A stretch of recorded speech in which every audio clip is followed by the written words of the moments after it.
Hello good morning student. आइए class 6 का part number कौन सा पढ़ेंगे? 4 पढ़ेंगे। अभी तक हमने 3rd पार्ट कंप्लीट कर चुका है और देखते हैं हमें आगे क्या दे रखा है। 4th पार्ट हमारा यहाँ से स्टार्ट होता है। इससे की पहले की कहानी हम पढ़ चुके हैं और समझ चुके हैं। आइए देखिए नीचे क्या दे रखा है। फिर नेवते की शरण पकड़ी गई, अब क्या होगा? उसका नुस्खा तैयार था, बोला कोई बात नहीं, सरकार ने तलाक कानून पास कर दिया है, मेंढक मेंढकी का तलाक कराए देता हूँ, पानी बंद हो जाएगा।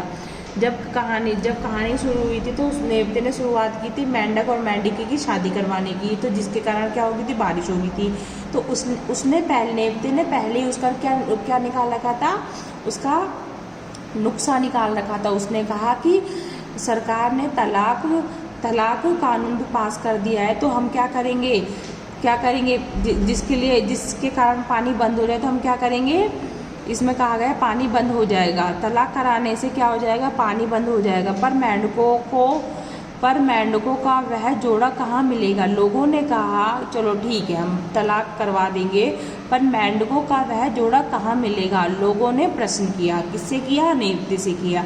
नेवते का उत्तर उसकी जेब में ही था, मतलब उसने हर चीज़ पहले से ही सोच रखी थी। तो जब लोगों ने उससे पूछा ना कि मेंढक और मेंढकी का वो जोड़ा कहाँ मिलेगा, तो उसने क्या कहा? चट से उसने कहा मेरे पास है। उसने क्या कहा? मेरे पास है।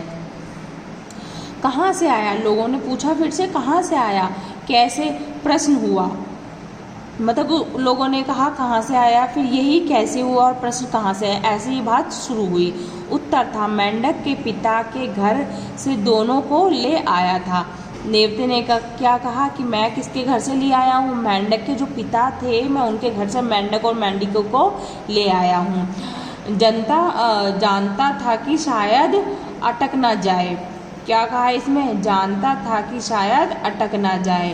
पानी बरसते में ही तलाक की कार्यवाही जल्दी जल्दी की गई। जब पानी बरस रहा था तभी क्या करवाई गई? उसकी तलाक की कार्यवाही करवाई गई, वो भी जल्दी जल्दी करवाई गई। तलाक की प्रक्रिया में ना तो अधिक समय लगना था और ना ही कुछ पैसा खर्च होना था। बच्चों जिस प्रकार ब्याह के लिए तैयारियां की गई थी, बहुत सारे पैसे की जरूरत थी, ठीक उसी प्रकार तलाक में ऐसे कोई भी पैसे की खास ज़रूरत नहीं होती और ना ही उसमें कोई विधि कार्यक्रम होता है। तो वो कार्यवाही फटाफट शुरू की गई। आगे कहा गया मेंढक मेंढकी दोनों छोड़ दिए गए।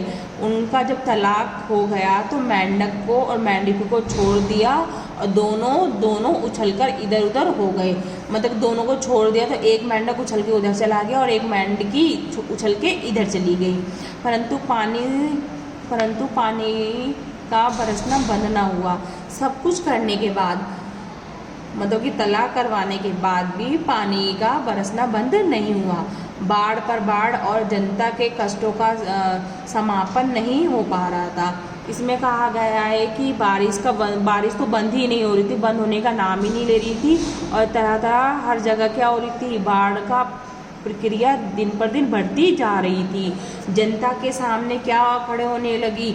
जनता के सामने परेशानी खड़ी होने लगी और उनका कष्टों का खत्म होने का नाम ही नहीं हो रहा था। गांव छोड़कर लोग इधर उधर भाग रहे थे। अगर हमें कोई परेशानी होती है या गांव में किसी कारण कोई ऐसी भयंकर बीमारी या कोई भी कुछ बाढ़ हो गया या भूचाल कुछ भी होता है, तो ज़्यादातर लोग क्या करते हैं, वहाँ वो स्थान छोड़कर दूसरी जगह बसने के लिए तैयार हो जाते हैं। अपना बोर या बिस्तरा बांधकर वो दूसरी जगह जाने के लिए तैयार हो जाते हैं। तो इसमें भी लोगों ने क्या करना शुरू कर दिया।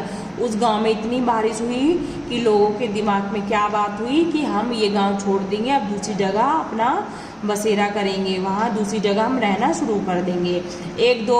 एक दो के मन में आया कि नावता मिल जाए तो उसका सर फोड़ डालें। तो आपको पता है ना, जितने लोग होते हैं उतनी तरह तरह की बात होती है। उसी प्रकार वहाँ के कुछ लोग क्या करने लगे कि अगर हमें न्योता मिल जाएगा तो क्या करेंगे, हम उसका सर फोड़ देंगे, जिसके कारण कि इतनी बड़ी बाढ़ भी आ गई। उसने शादी कराने के बाद तो बारिश बुला ली, पर शादी रुकवाने का कोई उपाय नहीं ढूंढ पा रहा है। इसलिए बच्चों बारिश कराने के लिए उसने क्या करवाई थी, मेंढक और मेंढकी की शादी करवाई थी। पर अब बारिश को रोकने के लिए उसने क्या करा, मेंढक और मेंढकी का तलाक भी करवा दिया। उसके बावजूद भी क्या नहीं रुक रही, बारिश नहीं रुक रही। तो लोगों ने क्या सोचा कि अब हमें यहाँ नहीं रहना, अब हमें दूसरी जगह जाना ही पड़ेगा। तो वहाँ के लोग, आपको पता है कि लोगों का कहना क्या होता है, तो वहाँ के लोग क्या कहने लगे, अगर नेवता मुझे मिल जाएगा तो मैं उसका सर फोड़ दूंगा। चलो बच्चों, हमारी कहानी यहीं समाप्त होती है। इससे संबंधित मैं आपको प्रश्न बोलती हूँ। क्लास में भी मैंने आपको गृह कार्य दिया था, अब भी मैं आपको गृह कार्य देती हूँ जो आपको करना है, किसमें, अपनी पुस्तक में भी करना है और अपनी कॉपी में भी करना है।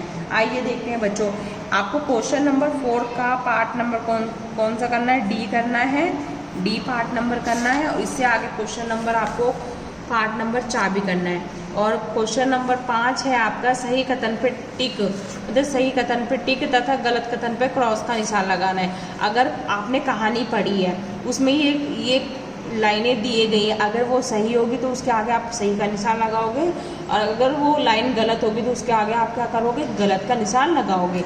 ये कार्य आपको बुक में ही करना है।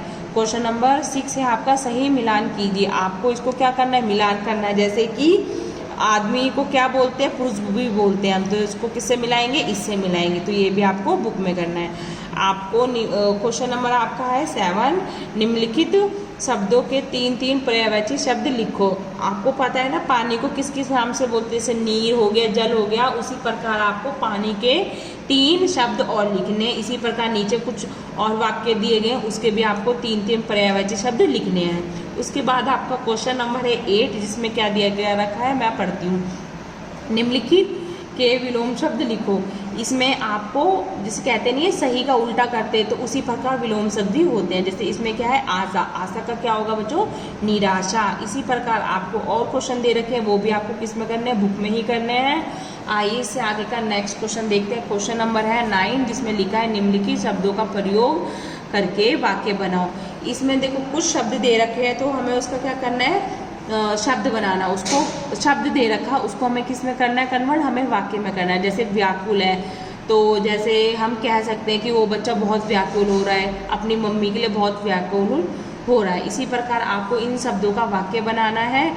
और ये जितना भी कार्य मैंने आपको बच्चों दिया है, ये सारा कार्य आपको बुक में करना है। जब आपकी लाइव क्लास होगी तो ये सारा कार्य चेक किया जाएगा। और इस कहानी से संबंधित मैं आपसे लाइव क्लास में क्वेश्चन भी पूछूंगी, जिसका आंसर आप दोगे।